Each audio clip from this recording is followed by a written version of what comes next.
simpler ways to it. And there are multiple ways to the market. You can borrow it, which is something we did in the Buhari years. We went to Eurobond a lot of times. A lot of those funds, they might be used for fiscal purposes, but they were also used to support the exchange rate. You can also seek investment. We did that in the Obasanjo years when a lot of funds came in for the telecom sector, and a lot of money helped our exchange rates to be stable, supported our foreign reserves, market reserves, and all of that. So we could also seek investment into the thematic sectors across the country. And other things, we could also earn it, which is something we also were able to do in the 2011 to 2014 corridor, when oil prices were sky high and we still had a reasonable import appetite. So in some sort of way, we could also earn it. So we could borrow, we could raise investments, we could earn it. And either ways, if we're able to get increased accretion of effects into the Nigerian economy, then definitely the economy, there will be a bit of stability and there will be appreciation. One thing we must realize is that the foreign exchange, it's a price. It's a demand and a supply market. If the CBN has a lot of supply, they can overwhelm the market and adjust, and price will adjust accordingly. If the CBN is not able to intervene and there's a significant demand, maybe even due to maybe loose fiscal mechanisms and all of things like that, or maybe worsening macroeconomic fundamentals, then things would also be on the other side. There will be depreciation of the currency.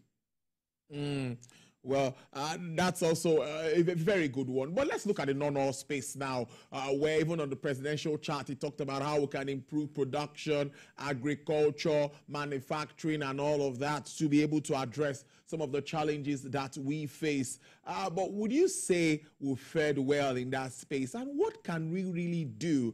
We have the products, we have the goods and services that we can export. I remember we talked about the AFCFTA at a particular time. No much of talk around that anymore. We are still expecting Nigeria to tap into this market. But what's your take regards to our efforts aimed at improving non-oil exports in Nigeria?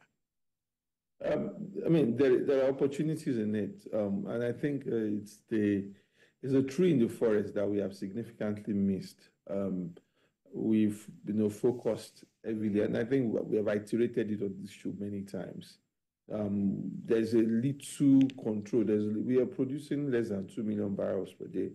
Total oil production is around maybe 40 to 50 million barrels per day. So technically, we are not even big, in the discussion when it comes to oil production. We can't swing the market in any way. It's extremely important that we focus on other things that we can have a bit of control on. And non-oil exports are there. It smoothens the curves for us. I mean, look at when oil prices dipped significantly in recent years. I mean, in the 2016, 17, and then today, also in the COVID years, we could have, dependent more on the non-oil exports in that period. But so there is no future for Nigeria's macroeconomic stability without growing the non-oil exports. There is. I don't say it. I agree that yes, we will seek investments to optimize our oil production, considering the fact that we don't want stranded hydrocarbon assets, because we know that there's a lot of interest to decarbonize the global manufacturing and the supply chain, and we know that oil prices will take a downward spin maybe in the long term. But there is no other way out that is sustainable than us figuring out how do we grow our non-oil export. And that non-oil export, and you see, even countries like Dubai or the UAEs that produce around 3 to 4 million barrels per day, they still have significant.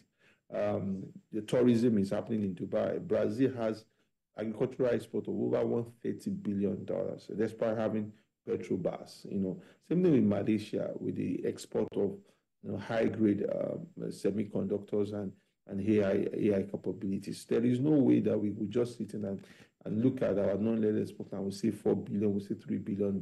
That's a joke. We have to come to a position where our non-oil export is galloping and we find markets for them and we're able to produce that very competitively. So that's, for me, the only thing that can spoon in the cup. If I'm going to rate a president of a country, if I'm going to judge a president of a country, I would say How many people are you taking out of poverty? Very, very important. How many people are you educating? What is the quality of health? And I'm going to ask, what productive work are they engaged in that is giving us competitive access to global market? I mean, if you're able to do that effectively, you will change the dynamics of Nigeria in a very short run. Interesting stuff. There's an ambitious revenue target. Of course, it's been in 2024 and is also on for 2025. So I would like to ask you that what do you think can be done to ramp up all of this? We see Nigeria trying to improve crude oil production. We see the tax reforms also on the other side. How would you react to all of this, Hugh? Yeah, I mean, facts on facts. Let's say 34 trillion naira is that benchmark, the benchmark revenue, and I looked at it and laughed. I mean, that's a whole lot of money. I mean, in our history, until 2023, when we started having significant devaluation, our revenue has not gone beyond 6 trillion naira. You know, in our own, since we've been tracking government revenue. Now, recently, because of devaluation, which has also applied significantly to the oil industry and some of the earnings from customs and all of that, we found some significant fortune in quotes by the time you put that in naira terms. Recently, the federal government says revenue as at October, September is around 14 trillion naira, which means that things have significantly went up. So maybe end of the year, we might end up somewhere around 18, 19, 20 trillion naira, let's say even say so. My question is, how do you move from 20 trillion naira to 34 trillion naira? I mean, even if that's where and we also understand that a lot of these earnings are fueled, let's be agreed, by the devaluation of the currency, which is fine because at the end of the day, you know, if you have challenges on the other side, there's been inflation, there are challenges even in cost of production. There has to be another side that has to benefit, and the side that is benefiting is the fiscal side at this point because now they have more money, even though that also means they have to pay much more money to their workers, even though it also means that the cost of delivering capital projects across the country has risen significantly because if you're going to build a road 2 years ago for $1 billion naira, you're not going to build that same road for $1 billion naira today. So in some sort of way, there is a benefit, and it's not as if the benefit is that sum. What has happened, in my own view, is that 34 trillion naira is reaching too far in the sky. You know, what we need at this, and it's just because our debt servicing metrics is worsening day by day. If you look at our budget properly, if we assume that we're going to raise around 20 trillion naira this year because of the current trajectory, our debt servicing projection for next year is around 16.35 trillion naira. So look at that, even it's high already. So even if you reach the 25 trillion naira revenue next year, you're still going to service debt with 16 trillion naira, and you're going to still pay workers' salary of close to around 10 trillion naira. Then you're still going to be able to, then you have to, how would you do capital projects? So we are still out of the macroeconomic challenges. We're still not out of the fiscal challenges that we face.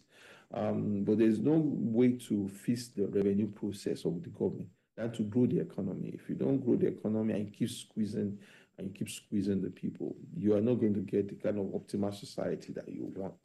So I think it's a revenue projection that is, you know, for me, highly unrealistic. Does not speak to the fact that we are trying to optimize growth and optimize quality of living. It seems the government just wants to take as much as possible. And I'm sure also, I've looked at the breakdown of that revenue.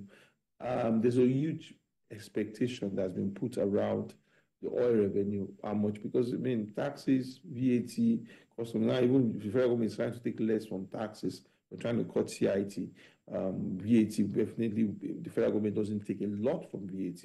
Where the federal government has seen a lot of money is been in the custom duties and maybe from oil revenue. So the amount of money government is projecting from oil revenue, it seems very, very ridiculous in my own view. But we will see. I just don't think that is realistic in any way.